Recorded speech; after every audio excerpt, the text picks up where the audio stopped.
বিসমিল্লাহির রহমানির রহিম। বাংলাদেশের স্বাধীনতা দীর্ঘ সংগ্রাম, আত্মত্যাগ ও অসংখ্য শহীদের রক্তের বিনিময়ে অর্জিত হয়েছে।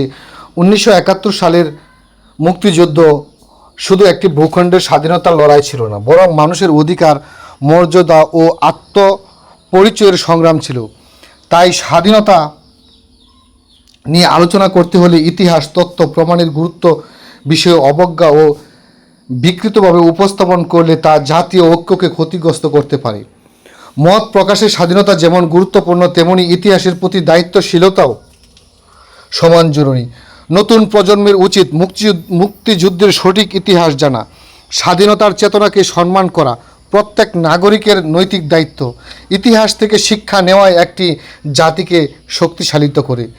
যারা ইতিহাস ভুলে যায় তাদের দু চোখের পানি শেষ হয় না, সে দেশের অধপতনের শেষ হয় না, সে দেশের জাতি কখনো একটি সমৃদ্ধশীল জাতি হিসাবে পরিণত হতে পারে না। তারা দুঃখে দুঃখে নির্বিশেষে নিঃশেষ হয়ে যায়। একটি দেশ ধ্বংসের মূল চাবিকাঠি হলো দেশের স্বাধীনতাকে সম্মান না করাই। প্রিয় বন্ধুরা, যারা বাংলাদেশের স্বাধীনতা বিরোধী ছিল বা স্বাধীনতার মূল উপলব্ধি করে না, তাদের মধ্যে কেউ স্বাধীনতার নিয়ে বিতর্কিত বা নেতিবাচক মন্তব্য করতে পারে, তবে কোনো ব্যক্তি বা গোষ্ঠীর বক্তব্য দিয়ে পুরা ইতিহাসকে বিচার করা যায় না। ইতিহাসের মূল্যায়ন হওয়া উচিত দলিল, গবেষণা ও প্রত্যক্ষ সাক্ষ্যের ভিত্তিতে। ব্যক্তিগত মতামত ইতিহাসের সত্যকে পরিবর্তন করতে পারে না। মুক্তিযুদ্ধের ঘটনাবলী বহু দেশি বিদেশি গবেষণায় নথিভুক্ত রয়েছে। তাই ইতিহাস নিয়ে আলোচনা হলে তথ্য নির্ভর হওয়াই শ্রেয়। ভিন্নমত থাকতে পারে, কিন্তু তা যেন বিদ্বেষ বা ভুল তথ্যের উপর প্রতিষ্ঠিত না হয়। গঠনমূলক আলোচনা জাতিকে এগিয়ে নিয়ে যেতে সাহায্য করে। বাংলাদেশের স্বাধীনতা ইতিহাসে লাখো মানুষের ত্যাগের কথা রয়েছে। শহীদ, মুক্তিযোদ্ধা ও নির্যাতিত মানুষের স্মৃতি জাতির সম্পদ। তাদের অবদানকে ছোট করে দেখার সুযোগ নেই। স্বাধীনতা অর্জনকে সম্মান করা মানে দেশের অস্তিত্বকে সম্মান করা।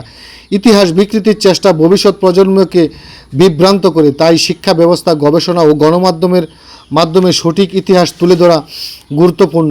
জাতীয় স্মৃতিতে সংরক্ষণ করা একটি সভ্য রাষ্ট্রের দায়িত্ব। স্বাধীনতার মূল্যবোধ চর্চা সমাজকে আরও মানবিক করে তোলে। মত প্রকাশের স্বাধীনতা একটি গণতান্ত্রিক অধিকার, তবে সেই স্বাধীনতার সঙ্গে দায়িত্ব জড়িত কোনো বক্তব্য যদি বিভ্রান্তিকর তথ্য ছড়ায় বা সমাজে অপ্রয়োজনীয় উত্তেজনা সৃষ্টি করে, তাহলে তার সমালোচনার মুখে পড়তে পারে। ইতিহাস ভিত্তিক আলোচনা যুক্তি ও প্রমাণের উপর দাঁড়ানো উচিত। ব্যক্তিগত ক্ষোভ বা রাজনৈতিক অবস্থান ইতিহাসের বিকল্প হতে পারে না। জাতীয় বিষয় নিয়ে সংযুক্ত ভাষায় কথা বলা সমাজের জন্য ইতিবাচক। ভিন্নমত থাকলেও পারস্পরিক সম্মান বজায় রাখা জরুরি। এতে গণতান্ত্রিক সংস্কৃতি শক্তিশালী হয়। বাংলাদেশের স্বাধীনতা বিরোধী যে দলগুলো ছিল, যে গোষ্ঠীগুলো ছিল, তাদের কাছেই শোনা যায় যে বাংলাদেশের স্বাধীনতা নিয়ে নানা প্রকার কুমন্তব্য। সত্যিকার অর্থে একটি কথা আমি প্রশ্ন রাখতে চাই প্রিয় বাংলাদেশি ভাই ও বোন শ্রোতাদের কাছে, যারা ওই সময় স্বাধীনতা বিরোধী ছিল, তারা না হয় স্বাধীনতার পর যে তারা স্বাধীনতা বিরোধিতা করে তারা ভুল করেছে, তাদেরকে সাধারণ ক্ষমা ঘোষণা করা হয়, কিন্তু নতুন প্রজন্ম যারা এই স্বাধীনতা নিয়ে কুমন্তব্য, কুরুচি সম্পূর্ণ কথাবার্তা বলে বেড়াচ্ছে, তাদের কি করা উচিত? তারা কেন এখন পর্যন্ত তাদের পূর্বপুরুষরা যে বিরোধিতা করেছিল সেই বিরোধিতাই এখনও টিকিয়ে রাখছে? সত্যিকার অর্থে কি তারা আদৌ বাংলাদেশের স্বাধীনতা মন থেকে মেনে নিয়েছে, নাকি তারা বাংলাদেশের স্বাধীনতাকে প্রশ্নবিদ্ধ করার জন্য তাদের চেলাফেলা রেখে গিয়েছে এই সমাজে, যারা এখনও বাংলাদেশের স্বাধীনতা নিয়ে নানা প্রকার মন্তব্য করে বেড়াচ্ছে? প্রিয় বন্ধুগণ, নতুন প্রজন্মের কাছে স্বাধীনতার ইতিহাস সঠিকভাবে পৌঁছে দেওয়া অত্যন্ত গুরুত্বপূর্ণ। পরিবার, শিক্ষা প্রতিষ্ঠান ও সমাজ এই ক্ষেত্রে গুরুত্বপূর্ণ ভূমিকা পালন করে। মুক্তিযুদ্ধের বিষয় হলো, যারা মুক্তিযুদ্ধের সপক্ষে ছিল তারা মুক্তিযুদ্ধের পক্ষেই কথা বলবে, যারা মুক্তিযুদ্ধের বিপক্ষে ছিল তারা মুক্তিযুদ্ধের বিপক্ষেই কথা বলবে। কিন্তু 1971 সালে মহান মুক্তিযুদ্ধ হয়েছিল, সেই সময় যারা বিরোধিতা করেছিল তাদের অনেকেই এই দুনিয়াতে বেঁচে নেই। কিন্তু নতুন প্রজন্ম যারা আছে তারা তো একটি স্বাধীন এবং সার্বভৌমত্ব রাষ্ট্রে জন্ম নিয়েছে, বসবাস করছে।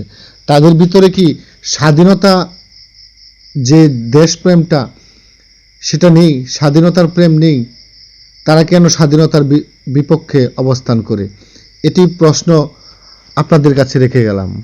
প্রিয় বন্ধুগণ, যারা বাংলাদেশের স্বাধীনতা চায়নি তারা বাংলাদেশের স্বাধীনতা নিয়ে বাজে মন্তব্য করবেই, কারণ তাদের পূর্বপুরুষগণ, পিতৃপুরুষগণ স্বাধীনতার বিপক্ষে ছিল। তারা যদি স্বাধীনতার পক্ষে কথা বলে তাহলে তাদের পূর্বপুরুষদের সাথে গাদ্দারি করা হয়।